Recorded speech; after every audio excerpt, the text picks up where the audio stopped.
दोस्तों नमस्कार, स्वागत है आपका यूट्यूब चैनल एबीटेक में। आज है 16 मार्च 2023 और जान लेते हैं आज की महत्वपूर्ण खबरें जो आज के प्रमुख समाचार पत्रों पर छाई हुई हैं।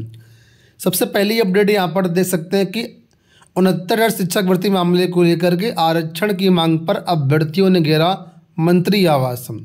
प्रदेश में 69 शिक्षक भर्ती में आरक्षण के नियमों का ठीक से पालन न होने की मांग को लेकर के अभ्यर्थियों ने बुधवार को बेसिक शिक्षा राज्य मंत्री संदीप सिंह का आवास घेरकर प्रदर्शन किया। सुबह करीब 10 बजे से ही अभ्यर्थी मंत्री जी के आवास पहुंचने लगे। मंत्री संदीप सिंह अभ्यर्थियों से बिना मिले ही आवास से निकल करके चले गए। बाद में अभ्यर्थियों को वहां से बलपूर्वक हटा करके इको गार्डन जो है भेजा गया। अभ्यर्थी सतीश ने बताया कि 69 शिक्षक भर्ती के मामले में ओबीसी आरक्षण के नियमों की अनदेखी की गई है। पिछड़ा वर्ग आयोग के हस्तक्षेप के बाद राज्य सरकार ने इस चूक को स्वीकार किया। इसके बाद 6800 अभ्यर्थियों की एक अलग से सूची जारी कर सरकार ने भर्ती करने की बात कही थी।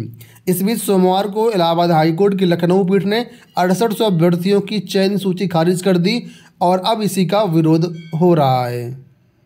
इस पर अभ्यर्थियों का कहना है और सरकार से मांग है कि ओबीसी को 27% और दलितों को 21% आरक्षण दिया जाए। वहीं संदीप सिंह अभ्यर्थियों से बिना मिले ही आवास से निकल करके चले गए। और संदीप सिंह जी का क्या बयान आया, कल के वीडियो में हमने आपको पूरा दिखाया था, आप लोग चैनल पर देख सकते हैं क्या उन्होंने कहा इस मामले पर। वहीं पर शिक्षक भर्ती पर सपा ने भी सवाल उठाए हैं। इस पर देखिए अखिलेश यादव ने ट्वीट करके आरोप लगाए। क्या आरोप लगाए देखिए, लिखा कि सपा ने शिक्षक भर्ती मामले को लेकर के भाजपा पर गंभीर आरोप लगाए हैं। सपा अध्यक्ष अखिलेश यादव ने ट्वीट कर कहा कि अब की बार 69 बदलाव लाएंगे। प्रदर्शन कर रही अभ्यर्थियों की फोटो शेयर करते हुए लिखा कि ये है भाजपा सरकार में दलित पिछड़ों के साथ दुर्व्यवहार की दुखद गाथा। क्या यही आज़ादी का अमृतकाल है जहाँ सहायक शिक्षिकाएँ अपनी रोजी रोटी की रक्षा के लिए सड़कों पर बिलख रही हैं? क्या ऐसे ही भारत विश्वगुरु बनेगा? इस तरीके से ट्विटर पर इन्होंने अपना तंज कसा और जो है इस भर्ती पर सवाल उठाए हैं। बात कर लेते हैं यूपी बोर्ड मूल्यांकन को लेकर के 18 मार्च से उत्तर प्रदेश के सभी मूल्यांकन केंद्रों में हाई स्कूल इंटरमीडिएट की कापियां जांची जाएंगी और इसके लिए देखिए विस्तृत दिशा निर्देश जारी कर दिए गए। यहाँ पर बताया गया है कि मूल्यांकन केंद्रों के आसपास लागू रहेगी धारा 144। गड़बड़ी पर होगी जवाबदेही। उप प्रधान परीक्षक को मूल्यांकन के लिए उत्तर पुस्तिकाएं देने की जिम्मेदारी। सुचितापूर्ण परीक्षा संपन्न कराने के बाद यूपी बोर्ड ने अब निष्पक्षता के साथ मूल्यांकन कराने के लिए भी तैयारी कर ली है। मूल्यांकन केंद्रों के आसपास धारा 144 लागू रहेगी। परीक्षा केंद्रों की तरह मूल्यांकन केंद्रों की जिम्मेदारी भी स्टैटिक मजिस्ट्रेट को सौंपी गई है। इसके लिए शासनादेश जारी कर दिया गया है। हर केंद्र पर 4 सशस्त्र पुलिसकर्मी तैनात रहेंगे। मूल्यांकन सीसीटीवी कैमरे की निगरानी में होगा। खुफिया पुलिस के साथ सादी वर्दी में पुलिस केंद्रों पर रहेगी। परीक्षक मूल्यांकन कक्ष में मोबाइल नहीं ले जा सकेंगे। तो ये सारी व्यवस्था यहाँ पर रखी गई है। और यहाँ पर एक ये भी निर्देश है कि उत्तर पुस्तिका में हर स्टेप में नंबर देने होंगे। कहने का मतलब स्टेप बाय स्टेप मार्किंग यहाँ पर लागू की जाएगी ताकि छात्रों को जो ज़्यादा से ज़्यादा नंबर यहाँ पर मिल पाएँ। अगली अपडेट देखो यहाँ पर है कि उच्च शिक्षा निदेशालय में समय से नहीं होते कोई काम। उच्च शिक्षा निदेशालय में कर्मचारियों और शिक्षकों के काम समय से नहीं होते और अगर काम हुआ भी तो संबंधित सहायक या कर्मचारियों को इसकी सूचना नहीं दी जाती है। ये मामला शासन के संज्ञान में आने के बाद प्रमुख सचिव डॉक्टर सुधीर एम बोबड़े ने उच्च शिक्षा निदेशक प्रोफेसर ब्रह्मदेव को पत्र जारी कर निर्देश दिए हैं कि किसी भी समस्या का समाधान 2 हफ्ते में हो जाना चाहिए।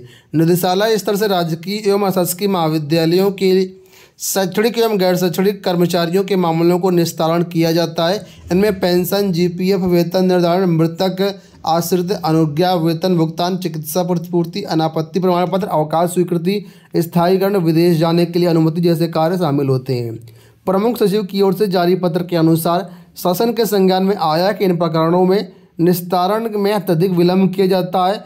किसी मामले में निर्णय के बाद संबंधित कर्मचारी को सूचना भी नहीं दी जाती। तो इस पर सरकार ने निर्देश दिए कि अब जो काम है वो 2 हफ्ते में हो जाना चाहिए, यानी 2 हफ्ता मैक्सिमम समय रहेगा यहाँ पर। पीसीएस को लेकर के अपडेट है कि पीसीएस प्री में भी यूपी से पूछे जाएं ज़्यादा प्रश्न। लोक सेवा आयोग ने पीसीएस 2023 से मुख्य परीक्षा के पाठ्यक्रम में बदलाव करते हुए सामान्य अध्ययन के यूपी विशेष के 2 नए प्रश्न पत्र शामिल किए हैं। प्रतियोगी छात्र चाहते हैं कि प्रारंभिक परीक्षा में भी अधिक से अधिक प्रश्न उत्तर प्रदेश पर आधारित हों। प्रतियोगी छात्रों का कहना है कि बिहार और मध्य प्रदेश के पीसीएस प्रारंभिक परीक्षा में 40 से 50 प्रश्न प्रदेश पर आधारित होते हैं, लेकिन यूपी पीसीएस की प्रारंभिक परीक्षा में प्रदेश विशेष प्रश्नों की संख्या 10 से 15 के बीच ही होती है। आयोग ने अब मुख्य परीक्षा के पैटर्न में बदलाव किया। ऐसे में प्रारंभिक परीक्षा में भी प्रश्नों का ट्रेंड बदले जाने की जरूरत है। छोटा बगाड़ा में रहने वाले प्रतियोगी छात्र सुमित और कटरा के प्रतियोगी छात्र मोहम्मद रिजवी समेत अन्य प्रतियोगियों ने इस बाबत जो है यूपीपीएससी को पत्र भी लिखा है। उनका कहना है कि बिहार और मध्य प्रदेश की पीसीएस प्रारंभिक परीक्षा में प्रदेश पर आधारित सवालों की अधिकता के कारण प्रदेश के अभ्यर्थियों की सफलता ग्राफ हमेशा ऊपर रहता है, जबकि यूपी में ऐसा नहीं होता है। वैसे भी उत्तर प्रदेश में अफसर बनना है तो उत्तर प्रदेश के बारे में जानना पड़ेगा ही पड़ेगा। इसके लिए प्रारंभिक परीक्षा में जो यूपी स्पेशल प्रश्नों की संख्या है वो अधिक की जाए। तो फिलहाल इस पर जो है इन्होंने पत्र लिखा है। अब देखना ही होगा लोक सेवा आयोग इस पर क्या निर्णय लेता है और इस बार पैटर्न में चेंज करता है या नहीं करता है। यहाँ पर देखो अपडेट है कि केंद्रीय सशस्त्र बलों में 84,866 पद खाली। सीआरपीएफ और बीएसएफ जैसे 6 केंद्रीय सशस्त्र बलों में कुल 84,866 पद खाली पड़े हैं। सीएपीएफ में स्वीकृत पदों की संख्या 10,05,520 है। केंद्रीय गृह राज्य मंत्री नित्यानंद राय ने राज्यसभा में लिखित जवाब में बताया कि पिछले 5 महीने में सीएपीएफ में 31,785 कर्मियों की भर्ती की गई है। तो यहाँ पर डेटा दिया गया कहाँ पर कितने पद खाली हैं। तो केंद्रीय रिजर्व पुलिस बल यानी सीआरपीएफ में 29,283 पद खाली हैं और अभी कल सीआरपीएफ में 9,212 पदों पर नोटिफिकेशन जारी किया गया है। अभ्यर्थी इसमें आवेदन कर सकते हैं। आई थिंक 27 मार्च 2023 में से आवेदन प्रारंभ है। वहीं पर बात करें बीएसएफ के तो 19,987 पद खाली हैं। सीआईएसएफ में 19,475 पद खाली हैं। सशस्त्र सीमा बल में 8,223 पद हैं। आईटीबीपी में 4,142 पद हैं। असम राइफल्स में 3,706 पद हैं। और ये जो डेटा है 1 जनवरी 2023 को के अनुसार है। और यहाँ पर डॉक्टर और चिकित्सा कर्मचारियों के भी इतने पद खाली हैं। 18,000 रोडवेज कर्मियों को 11% महंगाई भत्ता। उत्तर प्रदेश राज्य सड़क परिवहन निगम ने 18,000 कर्मचारियों के लिए अच्छी खबर दी है। सार्वजनिक उद्यम विभाग की अध्यक्षता में गठित इम्पावर्ड कमेटी ने 11% महंगाई भत्ता और देने की मंजूरी बुधवार को दे दी है। तो अब कमेटी के इस प्रस्ताव से निर्णय जो हुआ है उसमें 28% महंगाई भत्ता मिलेगा। ये भत्ता जनवरी 2023 से आगामी वेतन के साथ अधिकारियों और कर्मचारियों को जुड़ करके मिलेगा। उत्तर प्रदेश के बेसिक विद्यालयों में 20 मार्च से परीक्षाएं होनी हैं, लेकिन अभी कापियों का आता पता नहीं। इसके बारे में यहाँ पर अपडेट दिया कि प्राइमरी स्कूलों की वार्षिक परीक्षाएं 20 मार्च से होनी है, लेकिन अभी तक स्कूलों में कापियाँ व अन्य परीक्षा उपयोगी सामग्री नहीं पहुँची है। परीक्षा कार्यक्रम जारी हुए कई दिन हो चुके हैं, लेकिन अभी तक बजट नहीं आया है। प्राइमरी व जूनियर स्कूलों के प्रधानाध्यापक असमंजस में है कि वो परीक्षा कैसे करवाएंगे।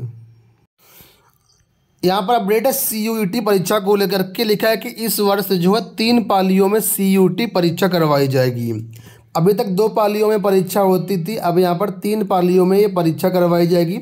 साथ ही संयुक्त प्रवेश परीक्षा जेईई और नीट के विलय की जानकारी 2 वर्ष पहले दी जाएगी।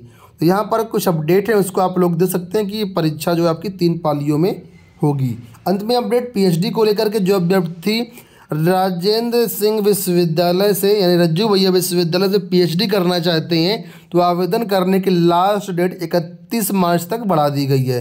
पहले डेट 16 मार्च थी, अब इसको बढ़ा करके 31 मार्च कर दिया गया है।